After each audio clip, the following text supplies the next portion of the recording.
Well, from bad boys to Muslims, a growing number of rap artists are leaving the bad boy hip-hop lifestyle for a more spiritual one.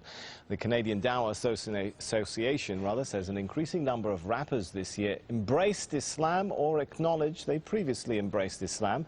Among the names, Busta Rhymes, LOON, Napoleon, Castro and Raekwon.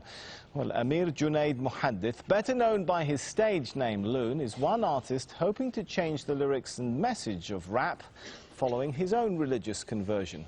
LOON was part of P. Diddy's Bad Boy Records. He accepted Islam in 2008 on a tour in Dubai. He joins me now from Saudi Arabia, where he's just finished performing an Umrah or minor religious pilgrimage. Thanks so much for joining us.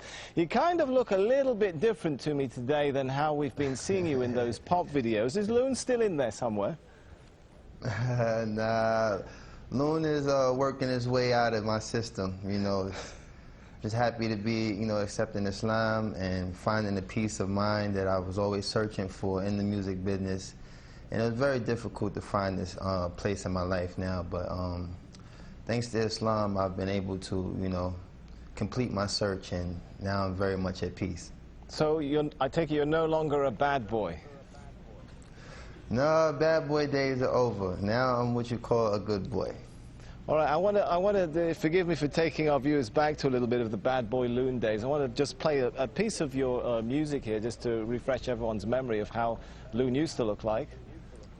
I met a lot of women in my lifetime, but see, it's not a lot of women that got the right mind. I done had pretty chicks with all the right features, and hood rat chicks that only rock sneakers, cell phones and beepers, and know how to treat you. You break a heart, she'll walk out and leave you. I find a girl, I'ma keep her, cause now I'm getting money and the game getting deeper. You want some real... Well, I guess the question now is, will you continue to rap?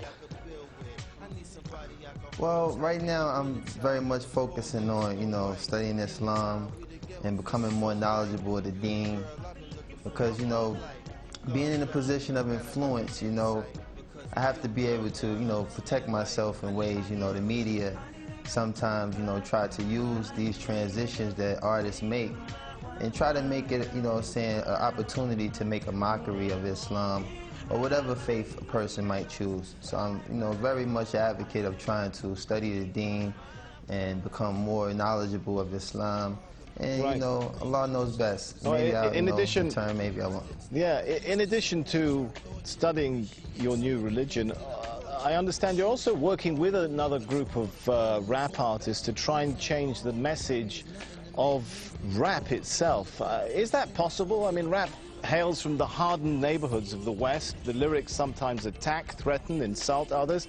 Can rap be rap without all of that? Well, that's something I think all of us as artists who, you know, saying accepted Islam are struggling with, because it's a very, very fine line. You know, saying with me, I actually really love the music, but it's the lifestyle that's really the bad influence. You know, the music sometimes can be geared towards things that influence people to do positive things, but the actual, you know, part that deters people from, you know, practicing their faith or concentrating on positive things is really the lifestyle. All right, I've got to ask you this one now. I want you to give us the first post-Islamic conversion rap of LOON live here in Al Jazeera. Oh man, you catching me off guard now, because I really, like I said, I've veered away from that lifestyle for a second. Come on, just a sentence or two. I know there's still a bit of LOON in there somewhere. I don't know. I mean, for the most part, let me see. You got me there, man. You got me there. You got me there. All right, well, I'll give you a minute to think about that. Maybe we'll come back to it. But yeah, we'll come back to that. Rap was, you know, seen in many parts of the world, particularly this part of the world, as a really Western cultural product, a threat to local cultures. Could it become something of an instrument for introducing Eastern culture back to the West, if many of you guys are adopting Islam? Well, what I think is the most, like, the mass audience that we reach as artists, particularly in the club. So to, you know, have people in the club actually reciting ayats or things that, you know, pertain to Islam will kind of, you know, give the wrong impression. I think that, you know, spoken word is something I've been focusing on, trying to, you know, make a transformation to doing spoken word, because I do have the lyrical ability to establish a lot of strong things that make Islam so beautiful.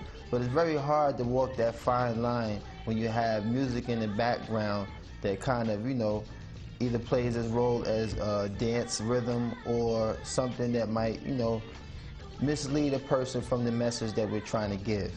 So, you know, like I said, there's a lot of artists that's in the position that I am, and we're trying to, you know, find that fine line without offending anyone or causing any harm to anyone who might be influenced by the negative aspect of music.